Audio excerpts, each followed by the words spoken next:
The sound of the clock in Dr. Lawson's office was so loud that it felt like it was ticking inside my chest. I sat on the gray chair and tried to keep my hands still. Daniel spoke first.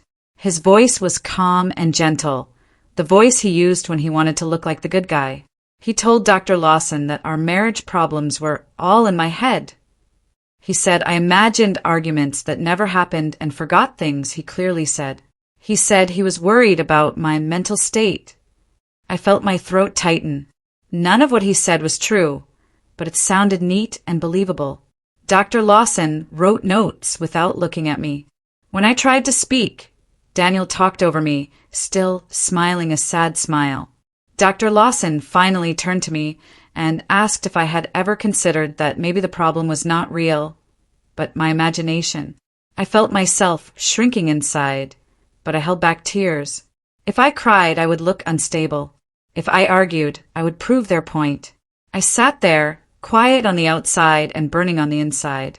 Right then I knew something. If my words were not enough, I would need evidence. We walked to the car after therapy as if nothing big had happened. Daniel unlocked the car, turned on music, and hummed like it was just another day. I looked out the window and watched traffic blur past. I asked him if he really believed what he said in there. He smiled kindly and said yes, but that he loved me anyway. That word, anyway, cut deep, like love was something he gave to a broken thing. At home, he cooked dinner and joked that the session went perfectly. I nodded and said nothing. That night, I lay awake and stared at the ceiling fan while Daniel slept peacefully beside me. My thoughts moved through years of little moments. Times he moved my things and then said I lost them. Times I remembered whole conversations he later swore never happened. I had believed his calm voice more than my own memory. A quiet anger rose in me, not loud or wild but steady. I whispered to myself, I am not crazy. If he could twist the story, then I would gather the real story piece by piece. I would not argue anymore. I would watch, write, and record. Next time I would be ready. The next morning, Daniel acted sweet. He kissed my forehead and told me I should give my mind a rest. I watched him move around the kitchen like someone acting in a play. Later, he spoke on the phone to a friend and retold a story about us, but he changed important parts. He said I forgot plans that were never made. When he hung up, I asked him when that had happened. He smiled gently and said I had forgotten again. Before, those words would have scared me. Now they woke me up. I remembered so many times I had said, you promised, and he said, no, you imagined it. I remembered times when I cried because I could not understand why my memory felt wrong. Now the puzzle pieces fit. It was not my memory. It was him. That evening, when he said again that I had forgotten something he never told me, I did not argue. I went to the bedroom, opened a notebook, and wrote down the entire day in simple words. The page looked solid and calm. Paper did not argue. Paper did not lie. I realized something huge. I did not just need strength. I needed proof. I created a hidden folder on my phone and named it something boring so Daniel would ignore it. The first recording came the same day. Daniel said I promised to call his mother that morning. I knew I hadn't. Instead of fighting, I spoke calmly and asked him to repeat exactly what he believed I said. While he talked, I pressed record with my thumb. His words were smooth, careful, and soft, almost like he was practicing for someone else. He spoke about my memory problems in the same polished way he spoke at therapy. I nodded and said very little. Later that night, when he fell asleep, I listened to the recording alone. Hearing it made my stomach twist. It sounded rehearsed. I saved screenshots of messages too, especially where he denied saying things written right above. I labeled everything by date and time. At first, I felt sneaky. Then I remembered how I felt in that chair in Dr. Lawson's office when my voice meant nothing. The guilt faded. I was not trapping him. I was protecting myself. My folder was small at first, but each saved truth felt like a brick. I knew one day those bricks would build something strong. A few nights later, we went out to dinner with friends. Daniel laughed, told stories, and played the part of the perfect husband. Then he joked that I was forgetful and overly emotional. Everyone laughed. He squeezed my shoulder like it was loving, but his words stayed in the air. Later, one friend pulled me aside and asked gently if I was okay. She said Daniel worried about me a lot and said my mind raced too much. She used his exact phrases without knowing it. That was when my stomach went cold. His story about me was not only inside our home. It was spreading outside too. If one day I cried or disagreed, people might already think I was unstable. When we got home, Daniel asked if I had fun. I said yes, but inside something solid formed. This was bigger than arguments. It was about my name and my reality. That night, I backed up every file, every screenshot, and every recording into cloud storage. I added another password and hid it carefully. My folder of truth was no longer just records. It was my defense against disappearing inside his version of me. I promised myself I would never walk into any room unprepared again. I called my sister Olivia because I needed someone who knew me before Daniel. I told her I felt like my mind was always being pushed around. I told her about the therapy session and how Daniel said everything was in my head. She listened, but after a while her tone changed. She said Daniel always seemed calm and caring. She wondered if maybe I was just tired, stressed, or overthinking. Those words stung more than any fight. They showed me exactly how well Daniel had shaped his image. I did not get angry with her. I only felt a deep kind of quiet sadness. I realized that trying to convince people without proof would only make me look like the person he described. I ended the call kindly and sat still for a long moment. Then I opened my notebook and wrote every detail of our talk, including the parts that hurt. I was done arguing feelings. From now on, I would collect facts. The truth was not weak.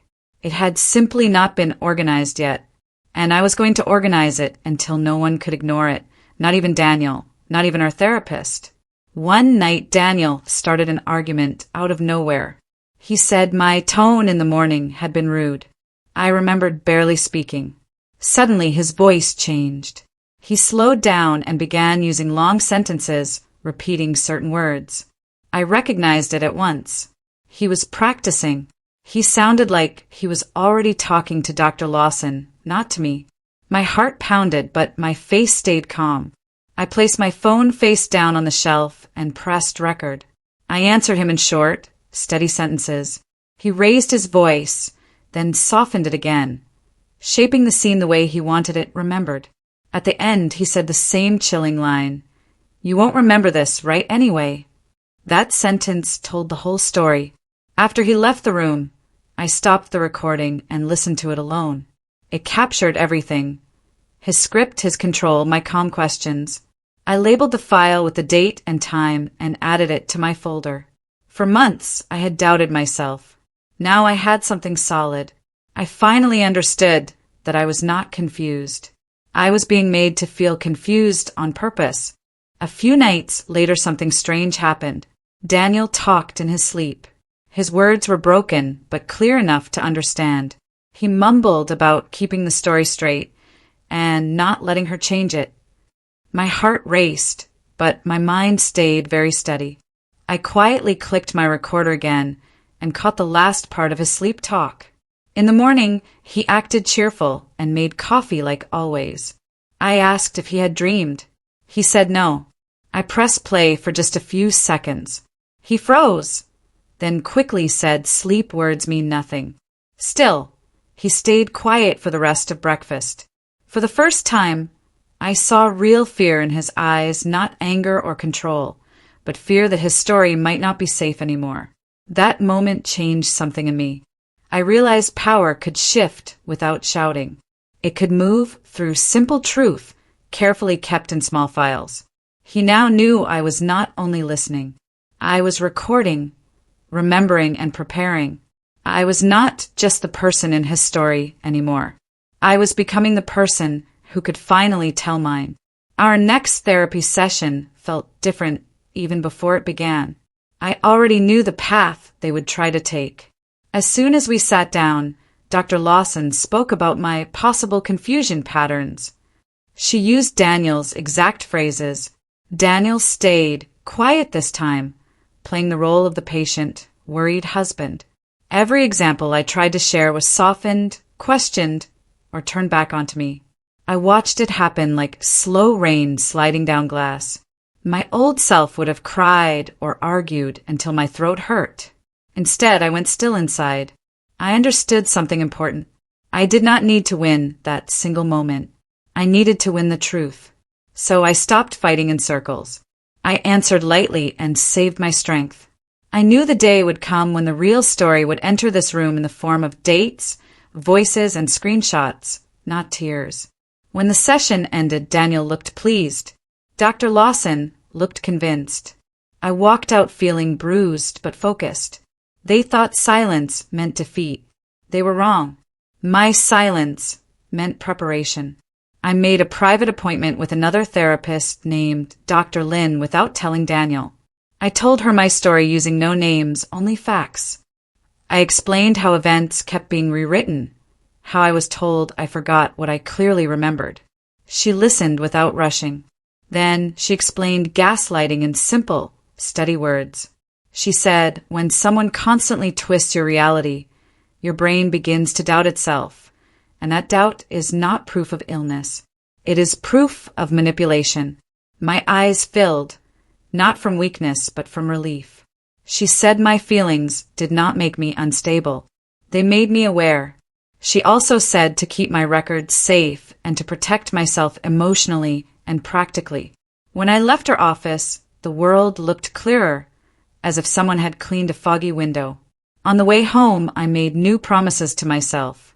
I would stay calm. I would stay alert. I would not warn Daniel.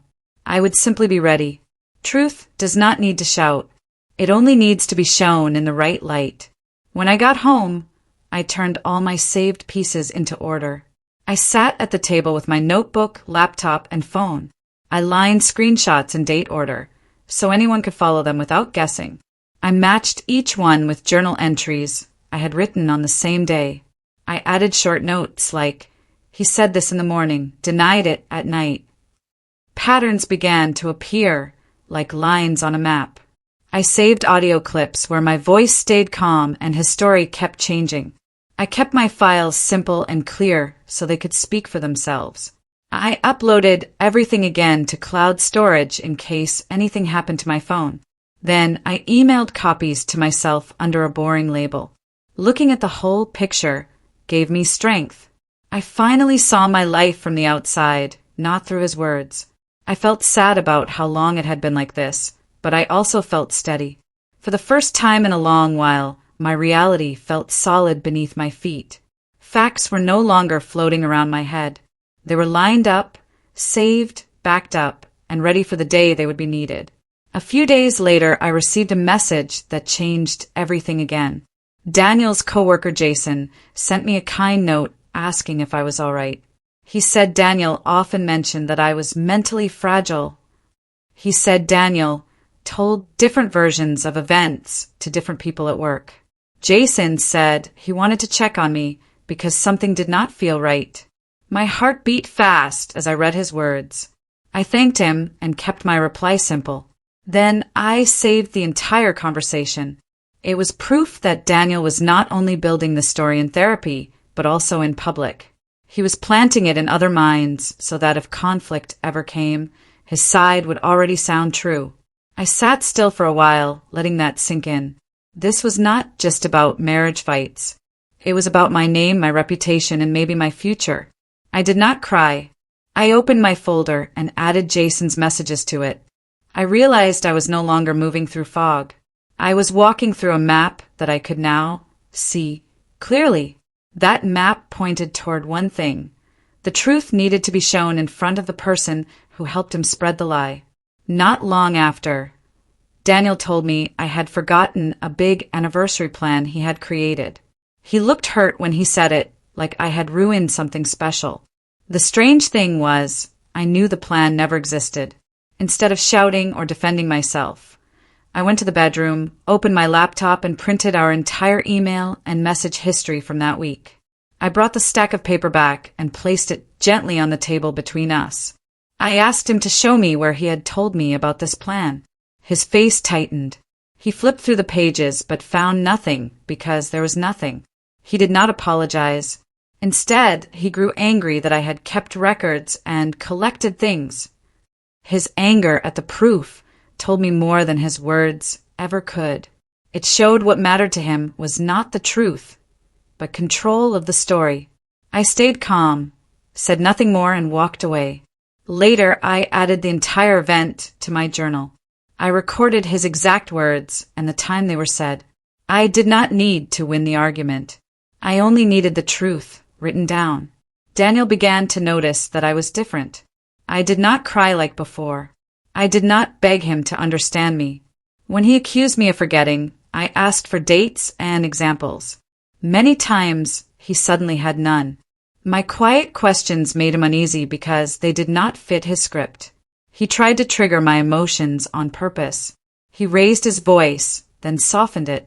He walked away, then came back again. I kept my voice even and my answers short. It felt like standing in the middle of heavy wind, but not moving. At night, I organized files while he watched TV in the next room. I did not feel sneaky. I felt prepared. I knew exactly where the story had to end. In Dr. Lawson's office, the same place where my voice had first been pushed aside. Only this time I would not be alone. My words would walk in with witnesses made of audio, dates, and screenshots, and none of them could be talked over. One afternoon, something happened that froze the air inside me. Daniel left his phone on the table while he went to shower. I did not open it. I did not unlock anything. A message preview appeared on the screen by itself. It was from a friend of his. The preview showed Daniel had written, "If she looks unstable, custody will be easy." My hand went still. I slowly took a picture of only the lock screen and put the phone back exactly where it had been. I sat down and breathed in and out until the shaking in my chest settled. In that moment, everything connected. This was not only about winning small arguments. It was about control, power, and possibly the future of any children. The story he told about my broken mind suddenly looked like part of a plan. My fear turned into clarity. What I needed to do was no longer optional. It was necessary. I added the photo to my secure folder and backed it up. Then I closed my eyes for a long moment and made a new promise. I would not let my life be rewritten by anyone, not in private, not in public, not anywhere. After seeing that message on Daniel's phone, my thinking changed. I was no longer only hurt. I was alert. I began keeping a more formal journal. I wrote in short, clear sentences with dates and times. I avoided emotional words and focused on what actually happened. I recorded conversations right after they happened, so the details stayed fresh.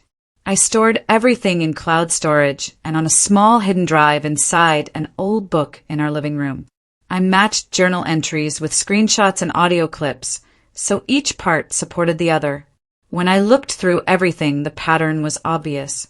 It showed not a confused wife, but a calm woman being told again and again that up was down and truth was false. I felt grief for the years I had doubted myself, but I also felt steady.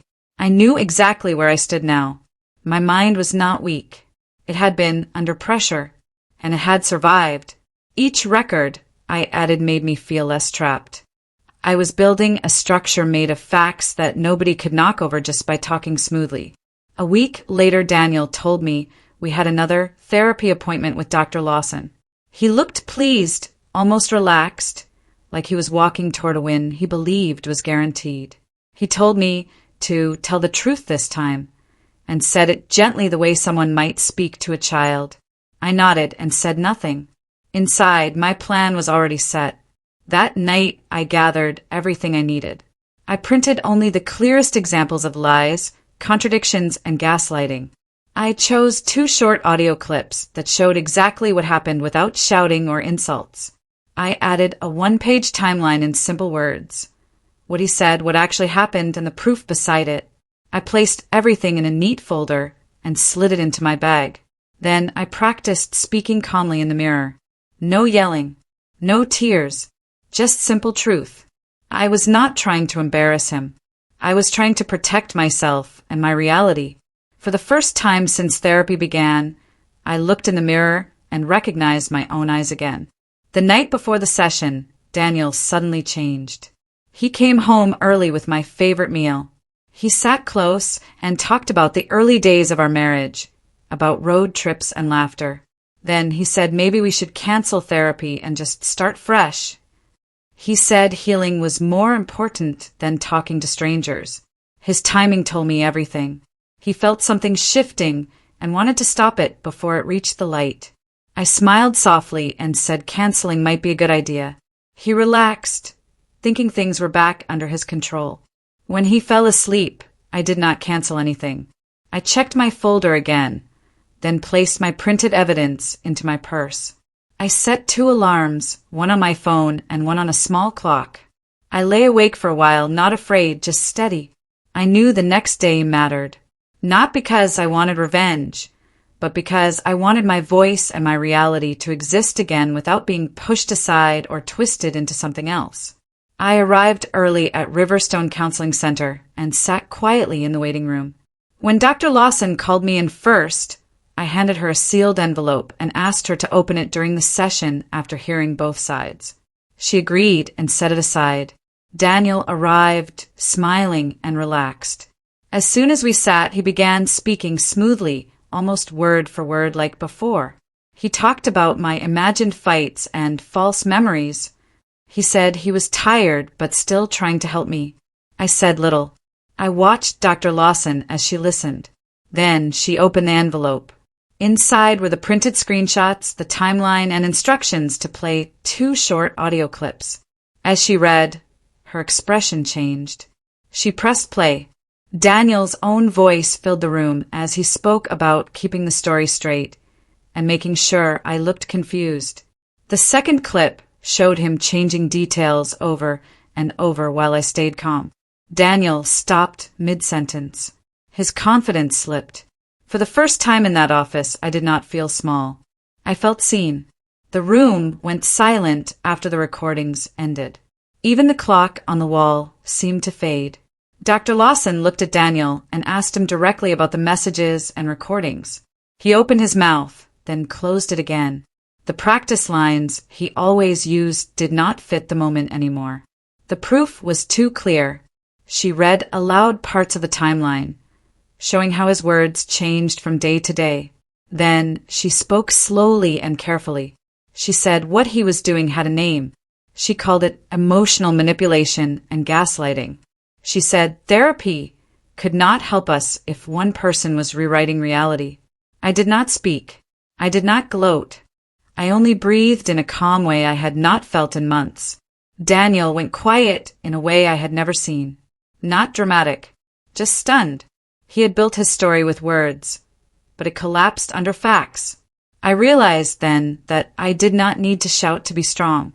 I only needed to hold on to the truth and place it in the light where it could finally be seen. After Dr. Lawson named it gaslighting, the room felt different. Something heavy that had been pressing on my chest for months finally lifted. Daniel stared at the floor. His face was pale and his hands were tight together.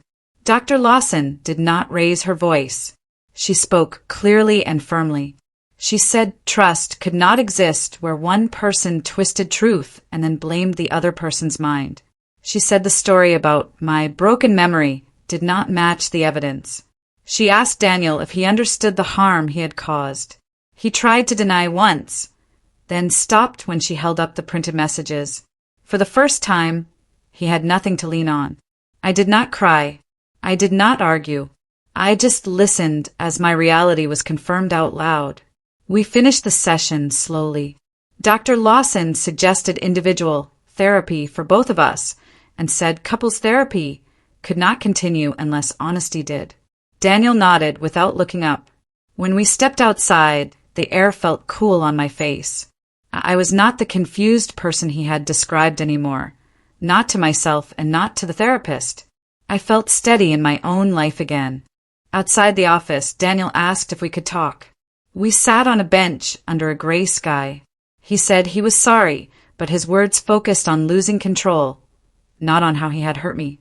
That difference mattered. I listened quietly. I was done trying to change him with speeches. When he finished, I spoke in a calm voice that surprised even me. I said things would not continue the same way. I said my reality was not up for debate anymore. I told him I was setting boundaries for my own safety and peace of mind. He tried to interrupt, but then stopped, remembering everything that had just happened inside that office. For once, his silence did not scare me.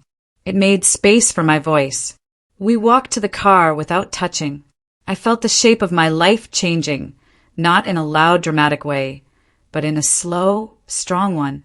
I was no longer trying to prove I was sane. I knew I was. From that point on, every choice I made would come from that knowledge. At home, I began putting real changes in place. We separated our finances, so nothing was hidden or used as control. I asked that plans be written down instead of remembered. If voices rose, I ended the conversation and left the room. If facts were twisted, I did not argue. I simply documented and acted later. I kept seeing Dr. Lin, who helped me stay grounded in my own reality. Daniel pushed against these changes at first. He tried old tricks, soft voices, sudden guilt, gentle worry. They no longer worked. The difference was not that he had stopped trying. The difference was that I had stopped doubting myself. Boundaries did not feel cruel. They felt like doors and windows being opened in a stuffy room. I slept better. I breathed easier. I no longer woke in the middle of the night wondering if my memory was broken. I knew it wasn't. Truth had weight again, and I was finally strong enough to hold it without shaking.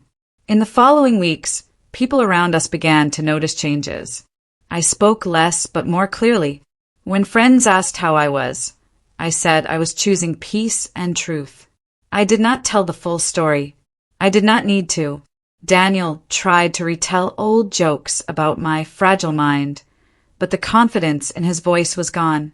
Some people looked at him differently when he said those words. Others watched me and saw that I was steady, not scattered. His story no longer fit the person standing in front of them. That shift did not happen because I shouted louder than him. It happened because the truth had finally been spoken in the right place, at the right time, with proof no one could deny. Even Daniel seemed smaller inside his own story now, as if he no longer fully believed it himself. I focused on rebuilding my sense of self, moment by moment, like fixing a house that had been shaken by wind for too long. I went back to see Dr. Lin for what became my final session. I told her everything that had happened, from the day in Dr. Lawson's office when Daniel said it was all in my head to the moment he went silent as the recordings played. I talked about the fear, the doubt, the careful collecting of truth, and the calm that followed. She said I had gone through something real and hard, and that it made sense to feel both grief and strength at the same time. I understood that my goal had never been cruel revenge. My goal was to get my mind and my voice back. I walked out of her office and into the sunlight feeling lighter than I had in years. The world looked normal-sized again. My thoughts were my own. My memory was my own. Daniel once tried to rewrite my reality, but he failed. I had brought evidence, and the truth stood up straight beside me. I knew who I was, and no one would ever make me question my own mind like that again.